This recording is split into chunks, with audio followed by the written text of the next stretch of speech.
Bismillahirrahmanirrahim. Assalamualaikum warahmatullahi wabarakatuh. My name is Ammar Syakirin bin Muhammad Azman from Tesel 2 PISMP June 2017. So for today, I will be presenting my action research on entitled using Questo card game to improve the ability of guided writing for Section B, Question 21, Paper 1, UPSR format. My supervisor will be Madam Nodella Binti Adi. Okay, next slide.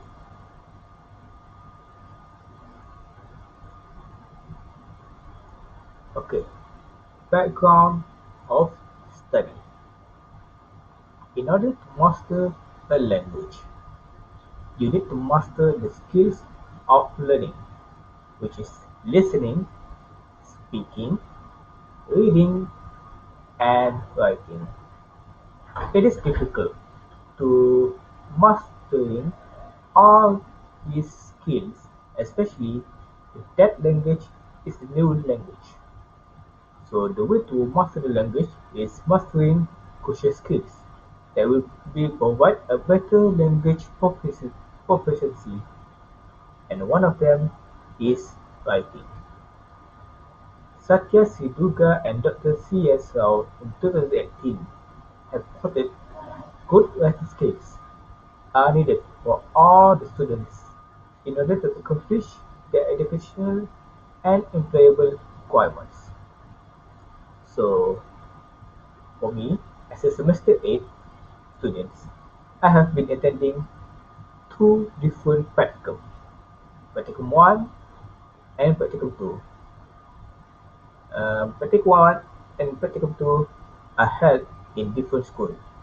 So, during my practicum session, I can see a vast majority of year 4 having problems in guided writing. Another observation that I can observe is most of the students seem to have a lack of interest in learning the language. Okay, next slide. Statement of problem. From my observation, students are having problems in guided writing. My focus will be specifically on Section B, Paper 1, Question 21, UPSR format. There are vast of sub-section for guided writing, but my focus will be on Section B, Paper 21, Question 21. For this type of question, pupils are required to create a statement or an answer regarding the statement given. So in this Section B, Question 21, Paper 1, it will give three different questions with three different pictures. In each picture, it will be provided a statement, and students will have to answer the statement with the correct answer, with appropriate answer.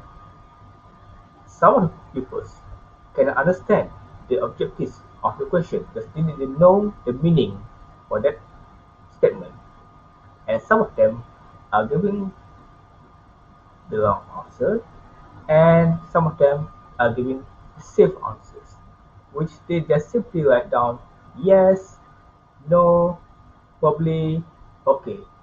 So I call this as gambling answers because the students might score the answer, might score the question if their answer is correct, but if their answer is wrong, their marks will be deducted. So, for this action research, I have come with the idea of creating a card game that will help them create statement and answers, thus creating a fun learning environment through games called Questo card games. So, move on to the next slide. So, before I proceed to purpose of the study, let me tell you a bit about my intervention. Okay, my intervention is called Questo card games. So, for most of us, we are already familiar with various types of card games. Some of them are like Uno or Solitaire, Happy Mate, and others. So, in Questo, there will be a two set of cards, which is statements deck and list of phrases deck. Okay, this is a two different decks. The aim of the game is to be the first player to finish the cards in their hands. Okay, Questo can be played two until four players at a time. So we take a look at how to play the game. Okay, statement deck and fixed phrases deck will be shuffled. So the cards will be positioning randomly. Each player will get four statement cards and four fixed phrase cards. So there will be 8 cards in each player's hand. The rest of the cards will be held by the dealer in two decks, which is statement and fixed phrase. So the dealer in this game will be the mentor, the teacher, their senior, or anyone who are proficient in giving the right answer. Okay, players will have to pair the correct statement with the correct fixed phrases in each turn. So if they manage to find the perfect pair, they will have to give the card to the dealer. If they can't manage to find the correct pair, they can trade their cards from the dealer randomly. Okay, now we're moving on to research procedures. Okay, my first procedures is pre-test. So my objective for pre-test is to investigate my respondents' knowledge on fixed phrases from the DSKP. So I want to see that if they manage to recognize the phrases from the DSKP. The next one is post-test 1. The objective of this post-test is to study on how the respondents answer in section B, question 21, paper 1.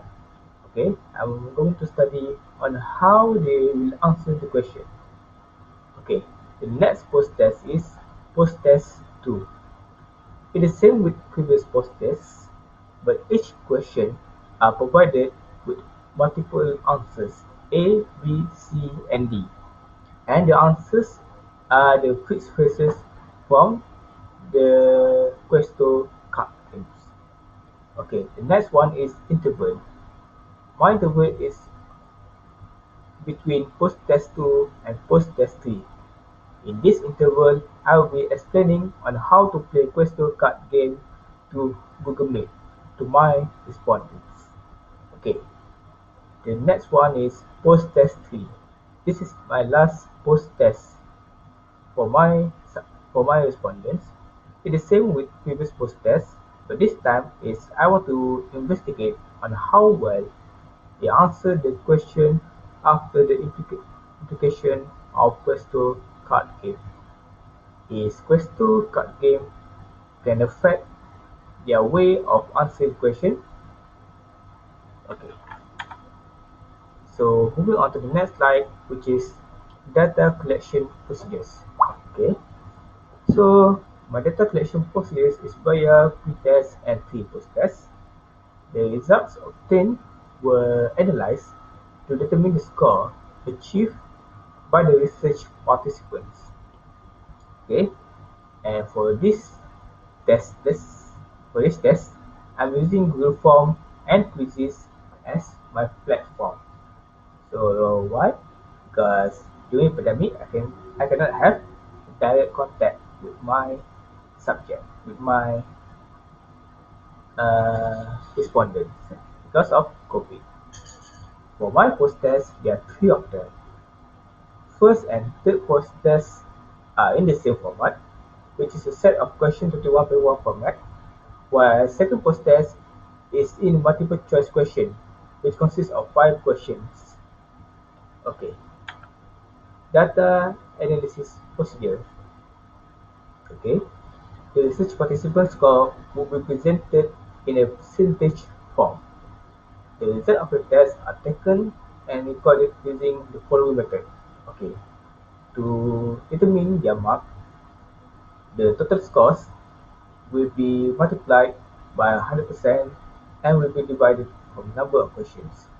From that formula, we, we can determine their total marks. Okay, and the result for each test will be presented in a table or in bar graph. Okay, data findings. For the pre-test, research participants are provided with 10 questions on different phases to identify their knowledge about it with 4 multiple choice answers. So in pre-test, there are no marks taken because it's only to determine their knowledge on their vocabulary on which phases. So this following table shows mark percentage from each respondent after 3 consecutive post-tests. Okay, for my action research, it will be taken by 2 respondents, respondent A and respondent B. So if you look at the table, respondent A at the first post-test scores 100%. The second post-test is 40% and the third post-test is 83%.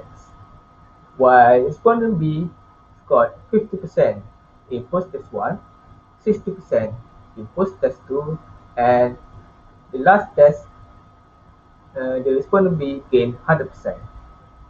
So if we compare post-test 2 and post-test 3, both of the respondents having increasing their marks. Okay, discussions. Pre-test helps me to determine their fixed phrase vocabulary level so that I can apply it into the series of tests. For post-test 1, there are level differences between respondent A and respondent B.